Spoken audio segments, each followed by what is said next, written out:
Mbote mbote na balandi ya émission ensemble parlons-en ezali ngai ndeko na bino Mama Angèle Miezi na ye liboso ya ba écran na bino lisusu poto solola na émission oyo. En tout cas na ye na mama makambo ezo sala mwa pasi na motema na pesi nanu bino nyonso mbote na ba oyo nanu boza abonné te na chaîne na biso Angèle Miezi officiel bo s'abonner boye ba ko partager ba émission na biso o tozali kolobela makambo o etali spirituel éducative social émission na biso ezali anonyme totanga ka bakomba batuté à moins que yo moko sokolobi totanga ou bien oyo eko déranger te tokotanga pona lokumu ya Yesu. Donc ezali émission moko ezali sans polémique mais toza kolobela makambo ezali koleka na mokili oto makambo oto yebaka te esengeli tolobela yango po bato mosusu bayebi te bakoka koyeba. Bandeko nalobi merci na ba o bazali fidèle na émission oyo na pe ba o bakokabolaka émission oyo. En tout cas nalobi merci mingi. Lelo bandeko naza kolobela mikoleleki nazolobela makambo ya combat spirituel menangi na sala nanu na kanga nanu parenthèse wana na sala nanu pause na makambo etali ministère ya combat spirituel nangi na lobela lelo eloko moko esalinga pasi makasi batindeli ngai video moko o namoni chinois azo beta ndeko na biso congolais na kati ya sol na biso Congo. Vraiment esalinga pasi mingi pesaki nga une colère sainte. Je me suis mise en colère sainte parce que ce n'est pas normal na komona chinois oyaye ko sala na mboka na biso na sol na biso azo beta ndeko na biso congolais liboso ya bandeko na ye ba congolais. En tout cas esalinga pasi makasi bokoki ko imaginer pasi wana na yoka kite yangwana bomoni lelo na ye lisusu na loba likambo oyo en tant que descendant ya Mvuluzi Kimbangu. Papa Kimbangu amonela mboka wana pasi bandeko. Papa Kimbangu asala 30 ans ya prison po ete moto mwindo akoka kozwa liberté na ye. Eza makambo ya molimo eza makambo ya nzoto tozolobela yango parce que ezosala pasi makasi congolais asufraka na bamboka nyonso akendeke elandi eti na kati ya sol na ye Congo mutu azobeta congolais bandeko ne ba congolais bazotala. En tout cas esali pasi mingi na biso bato tozali awa toyebi ke soki ozosala na entreprise moko oyo bato bamoni uye mokonzi amoni kosalaki mosala bien te akovandisa yo akosolola na yo si ça ne va pas akati contrat na yo okei. Mais lolenge nini na kati ya sol na biso Congo moto oyo ata asalaki mabe toyebi te soki asalaki mabe soki asalaki nini toyebi te mais toye komona kaka tango babandi kobeta ye nde balakisi biso ba image bandeko na ye pe baza kotala sans pouvoir sans puissance esali pasi koleka. Bandeko na ngai ba congolais bisiko bozwami oyo bazali banda mboka to oyo bozali na kati ya mboka bopesa na kananu mayele ezali te parce que mundela azofuta yo $10 azofuta yo $20 akomisa yo esclave na kati ya mboka na yo. Non, et même bino bandeko o bozotala ndeko na bino bazobeta ye bokoki kosala peke bolobi no bino nyonso na kati entreprise mobimba bolobi tokoki ko accepter situation o te bokosala lisusu na ba chinois wana te bokosala lisusu na ba libanais wana te. Mais soki bino botiki chinois azobeta ndeko na bino congolais na misu na bino lelo akobeta oyo lobi akobeta lelo abeti songolo lobi akobeta mpakala ti akoya kobeta na baboti na ona kati ya ndako yango wana faut kotia terme, faut mettre fin à ce genre de choses koloba non na makambo aboye soki ata chinois futaka yo omoni azobeta ndeko na o congolais botelemela ye bino nyonso bosala grève bolobi en tout cas acte oyo sali biso tokosala su na yo te. Soki congolais komi kotia eloko wana na mutu na ye libanais akoya na mboka na yo te po abando maltraité yo chinois koya na mboka na yo te po abanda ko maltraité yo. Eloko nini ezosala congolais boy parce que congolais aza na esprit ya chacun pour soi. Ça veut dire que nakoki kokota likambo na ngate na kokota te nde kokota parce que esclavagisme nazomona na ba image wana natali eza une sorte esclavagisme na kati ya mboka na yo o kimbango amonela pasi bandeko to sala très attention likambo wana etungisaki ngai penza esalaki ebebisaki journée na ngai nakomi komona neti basali yango liboso na nga pe nasalaki eloko te epesaki nga kanda makasi nakobetela bino mwa lisolo muke seri moko nakendeki Congo. Il y a eu une période je suis allé au Congo namona kaka wana kutu eza libanais te namona ndeko nanga congolais azo maltraité taximen moko nazalaka na marraine nanga bisika zali ayebi lisolo oyo naza kobeta namona likambo na kati ya boulevard il y a 30 juin namona policier atelemisi mutuka moko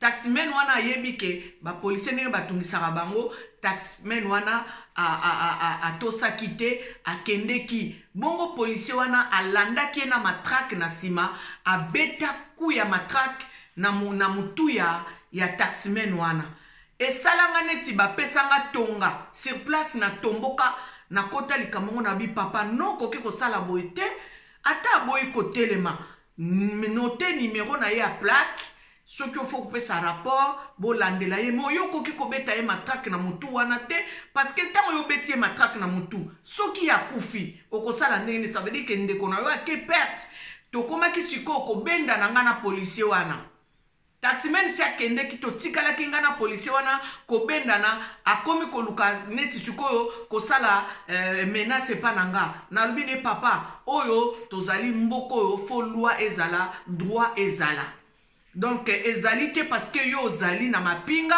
ozali policier o banda ko maltraiter ndeko na yo eza bongo te il y a la loi il y a le devoir il y a la loi aussi tango mutu asali mabe pesa ye zwa numéro ya plaque na ye prélever numéro ya plaque meme pa mokonzi na o bakoyeba soki mutu wana avandi wapi et puis bakobengisa ye pona kolobe te otosaki te na mibeko batelemisaki yo oyo boyaki kotelema mais tango yo bandi kobeta obandi kosala justice yo moko mutu pa koki kokufa mutu ate perte pona likambo oyo tokokaki koregle na ndenge ya kimia mutu akoki kokufa pe ake perte na loba na marraine na ngai moni bamboka boye ngai na ko vanda tango molai awa te parce que naza na motema o na linga injustice te naza na motema o na linga kate biloko moko banko ya ndenge wana en tout cas na supportaka biloko ya ndenge wana te na supportaka kanai te na supportaka injustice te donc eza bamboka oyo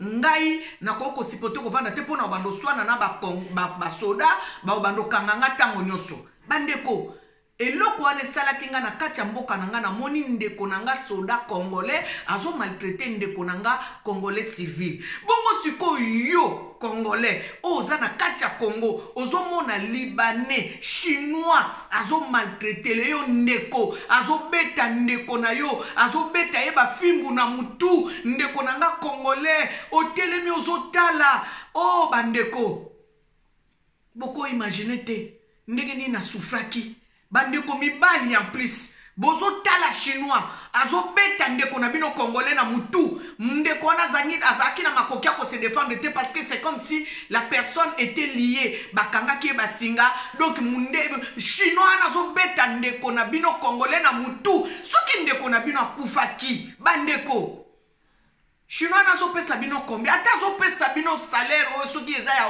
combien na yebite mazana droite ya kobetela bino ndeko na miso na bino abozo tala soki lelo abeti ye lobi akobeta yo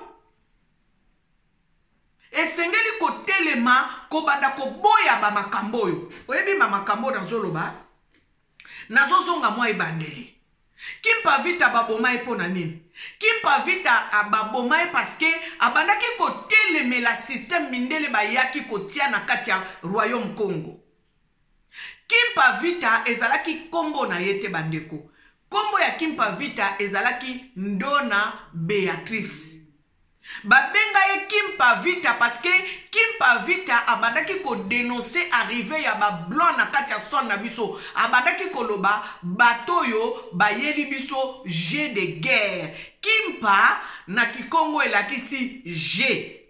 Vita na Kikongo elakisi guerre. Donc même na Kiluba elakisi Vita elakisi guerre. Na Kikongo Mvita elakisi guerre. Donc Kimpa Mvita ba pesa ye kombo nezaki neti surnom na ye. Kombo na ye zalaki Ndona. Mais bayaki ko pesa ye kombo ya Kimpa Vita parce que abandaki ko dénoncer ba jet de guerre. Donc amonaki déjà que bateau ba ye na sol na biso ba ye na ndenge ya mabe et puis na ndenge ya Mvita, ça veut dire que ba ye ko conquérir mabele na biso. Bien aimé, yango bitumba Kimpa Vita amena. Faut savoir dénoncer le mal. Boko kozala wana te parce que mutu moko azo futa bino $10, $20, $30 par mois, azo beta ndeko na bino congolais na sol na bino bandeko. Oyo Mobutu azalaki nga sina yebisa bino na bemission nga passé na sina mona gouvernement wana yebiso tozala bana mike Mobutu en place bazongisa mundele na Belgique parce que a oza ko manquer congolais na sol na ye ba pesa ye 24 heures balobi kanga bisaka na yo zonga epa na yo na Belgique. Sikoyo baluango eza regressa bolimbisanga eza en vigueur bo changer ba loi na mboka wana tozo comprendre te. Yango moni nazo ba mamba combat spirituel. Les Congolais, nous avons vraiment besoin du combat spirituel parce qu'il faut la délier même spirituellement. C'est comme si ozana kacha mboka na yo bakanga yo basinga bakanga yo ba chaîne okoka kosala lelo kotoza impuissant na kacha mboka na yo chinois ye kosala mbongo na mboka na yo chinois ye ko s'enrichir na mboka na yo libanais aye ko s'enrichir na mboka na yo aza ko se permettre banda ko beta yo ba fimbo na mboka na yo o makambo bakoko na biso ba viva yo congolais na monde moderne ozo ko accepter chinois na libanais abando chikote yo ato yibaki vomi amemo na justice ezali justice eza amema yo na justice bakanga yo me ye aza na droit kobeta yo te. Ne donnez pas ces droits-là aux gens qui viennent chez nous, les Chinois, les Libanais, qui viennent chercher de l'argent chez nous, qui s'enrichissent chez nous, commencez à vous maltraiter, à vous taper.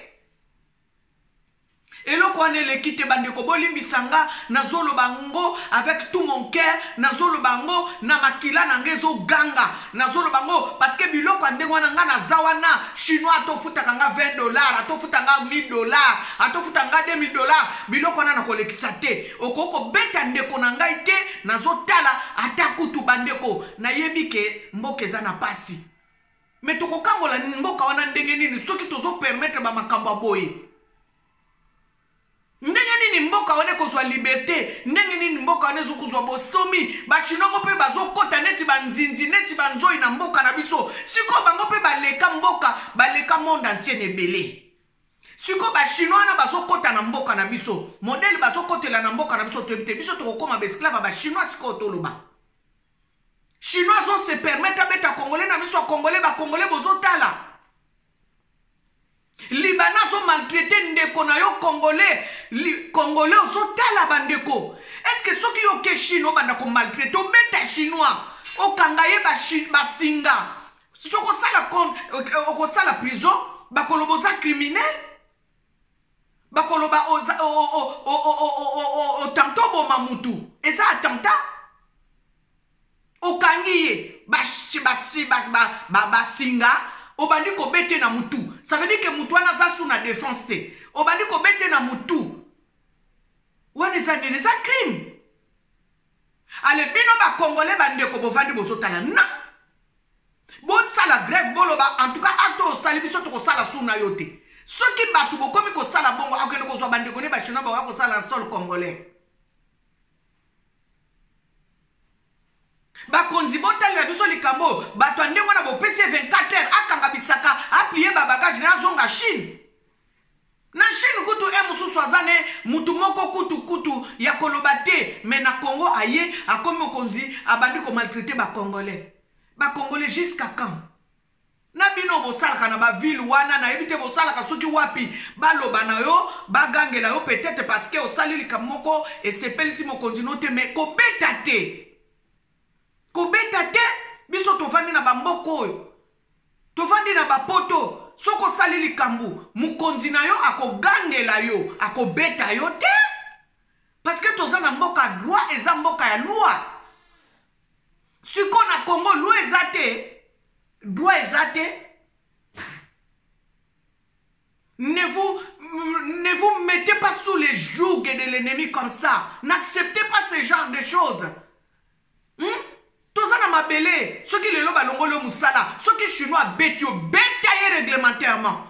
Bo betie penza, ceux qui bakoya kokanga alors la justice place on a peut-être ko sala, ba kokanga bino y a pas de problème mais bo la qui c'est que boza na mboka na bino. Chinois ko betande ko na bino te bozo vanda bo tali bozo tala ye. Na kotanga verset biblique moko, boko limisanga, j'ai vraiment une colère sainte. Parce que des choses que je vois, ça ne peut pas se faire. Ngana zana mboka mundele awa. Mais mundele, même ceux qui na sali mabe, azana droite abetanga. Azana droite. Ako ganga peut-être, et puis ko ganga ngo, ezana ba limite mususu ko franchir te. Oko loba na yo en tant que chef nanga, oko loba na koyoka yo. Mais il y a des limites que tu ne peux pas franchir. Parce que nous sommes dans un pays de loi et de droit. Bible lobi na psaume 2, verset 3. Brisons leurs liens et délivrons-nous de leurs chaînes. Bien-aimé, ba roi wana ya mokili, bandane bandeli, ngana souline kaka place wana. Ba roi ya mokili, ba presse ya mokili ya monde de ténèbres, ba yepa na bino na mboka na bino Congo, mboka o nzamba tia lisu, mboka o nzamba tia loboko. C'est parce que Congolais yo mi yebite ozanani.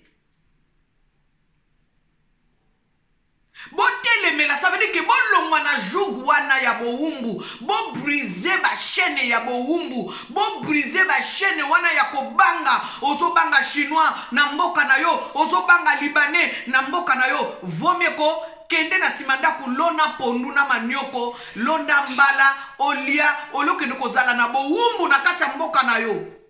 Oko kende bipai na bipai Congolais bazonyoko la yo. Na mboka noso kokende bazonyoko la yo. Ti na mboka na yo moko babanda konyoko la yo Congolais na za d'accord te. Yangwana telema Congolais briser ba joug wana, yoko briser ba joug wana ténèbres o eza ko maintenir yo esclavagisme. Papa Kimbangu mone la mboka wana passe. Wane zamboka papa Simon Kimbangu ezamboka nzambe. Ça veut dire que chinois okokiko yate na kati ya mboka na biso na banzambe na yo yaba Buddha soki ya banini obanda ko nyokola mwana le roi de roi.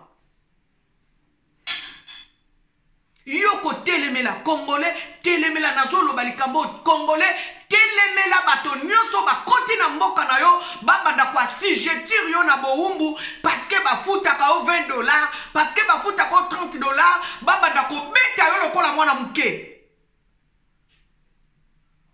Toza na mabele kitoko ya Congo. O kolona bisika nyonso biloko ezobota. C'est parce que kaka toza ba fainéant, tolingi ko sala agriculture te, tolingi ko sala pêche te. Bande kona awa na poto ba agriculteur ba hana mbongo. Bato ba sala ka pêche bazana mbongo bandeko. Kalande biso to bande ko monela makambo pasi soni. Nzoka nde ba makambo ya mwana nde za na mbongo. Congolais tiango na mutuna yo, bato bazo sala agriculture bango nde ba hana mbongo. Bato ba sala ka pêche awa na ba poto bazana mbongo. Toza na même pied d'égalité. Ça veut dire que bazana elo komoko ko envier na batute. Parce que bo bazako s'en sortir. Soko monyo ko sale pas congolais, pas libanais et pas chinois to nyoko la yo. Lona bokola. Nde yango makambazolo bana biso to lona to bokola parce que à l'avenir c'est ça. Batu bayoke la kakolona soni, kala to banda ko yoke la soni. Congolais photo longo l'esprit wana. kala tobandaki koyoka même muto atongaka azosala coupe couture tozo critiquer parce que mosala baza mayele take sala coupe couture awa bacouturier bango bazosala mbongo bato bayebi mosala maboko bango nde baza na mbongo. Donc congolais longwa ne sika wana ya bowumbu parce que mundele azosalisa obilanga na ye ala banda ko beta yo lokola zoba. Et là, on est pesinga kanda makasi. Yango moni nazo soutenir COSEC. COSEC ko ezali révélation oyo papa Simon Kimangwa ko inspiré papa Valère Mangituka. COSEC ezali coalition des organisations de la société civile pour l'émergence du Congo. Il faut tout ça la makasi, bisonyo surtout adhérer, ezali église té, eza parti politique té, ezali kaka bateau basangani, to sali coalition pour être to tombo la mboka na biso Congo. To koyeba kosunga bateau balingi ko sala agriculture, to kosunga bango na misolo, bateau balingi ko sala entrepreneuriat, to kosunga bango na misolo. Nde yango sikoyo nini ya COSEC, vision ya COSEC yangwana zoko belela na beti mbela na bateau nyoso o balinga ka s'adhérer na COSEC. Moi je fais partie de la COSEC. Naza membre ya COSEC parce que naza na souci ya mboka nanga. Na lingi mboka nanga kende liboso. Na lingi mboka nanga émerger. Na lingi mboka na lingi makambo yo papa Simon Kimangwa monela pasi la kabiso ekokisama. Oya lobaki ke mutu mwindu akokoma mundele akokoma mutu mwindu. Ekokomela ndenge nini photo sala. Toko sala ndenge nini na bunana kolona kobokola ko créer nde yangwana eko sala ke Congo eko émerger. COSEC ezali abiso eza parti politique te na répéter lisusu ezali église te ezali mutu nyoso ozala na catholique ozala na groupe de réveil ozala na kimbangiste ozala soki wapi ozala ministère à combat ozala ngana za muta ministère à combat mais nazo ko adhérer na COSEC. Je suis membre de la COSEC nazali pour la coalition des organisations de la société civile pour l'émergence du Congo. Yango nazo ko inviter batu nyoso ozala tata ozala la jeune yaka ko s'adhérer na COSEC, devient membre de la COSEC pour que nous puissions faire émerger le Congo. Toza na besoin ya biso nyonso to soit la force pour te faire émerger le Congo. Tozana pour to kobando sunga ba oyo ba lingi ba sala agriculture to sungi ba oyo ba lingi ba sala entreprise to sungi ba oyo ba lingi ba sala kaka pour ne Congo ekende liboso to kosunga nde mission COSEC azanango. Au lieu que ba chinois ba banda ko beta kabiso ba libanais ba mone la biso na kati mboka na biso ba yaka ba pauvre ba zongi ba milliardaire na mboka na bango biso moko toza na Congo tozo koka ko s'émerger te. Pourquoi? Parce que toza bo mon côté et sengeli toza la bo moko et sengeli toza la ini pour être Congo na biso ekende liboso. Bande ko eloko na ngena loba na numéro oyo ya ensemble parlons-en nde yango yo Libanais akoki komone la Congo le te na kati mboka na ye. Chinois akoki ko maltraiter Congolais te na mboka na ye. Ba Congolais bolo ba non na likambo oyo. Bobo yango penza na motema moko. Ba oyo balandi video oyo. Boka bolelanga video oyo. Ekende tina maboko ya ba Congolais yoyo za na kati Europe, oza na Amerique, na Océanie, na Asie, na Europe wa peselanga kabolelanga video oyo yoza na bandeko na Kinshasa basala ke pa balibana ta basala ke pa balibana te ba chinois te Congolais faye ba droit na ye azana kati ya sol na ye étranger koki ko yate abanda ko maltraiter Congolais na kati ya sol na ye to kende ke déjà na ba mboka batu mususu to koma ba non ingrata. Donc ce n'est pas sur les sols congolais où les Congolais doivent subir la maltraitance. Non. Les Congolais ne doivent pas subir la maltraitance dans son pays, non. Même si on a collier, mais au moins vivre na kimia na mboka na ye. À vivre na kimia. Donc, là qu'on a na loba na mokolo lelo yango oyo Congolais totalement tozala debout toloba non à maltraitance na mboka na biso, non à la maltraitance sur notre sol. Ba étranger ba ko yate ba bana ko maltraiter ba Congolais ti na mboka na bango. Non. Yangwana eloko na ngana loba na mokolo lelo. En tout cas na ba o balandi ngai. Merci po bo pesinga quand même matoi na bino boyo kanga bo pesinga ta na bino boyo kangai tolo belaka kama kamba buzoba te tolo ba makambo yo e ko réveiller quand même l'esprit na biso peut-être toza ba umbute hein. Bible lobi les ténèbres ne régneront pas toujours, quelle que soit la durée de la nuit, les jours finissent toujours par apparaître.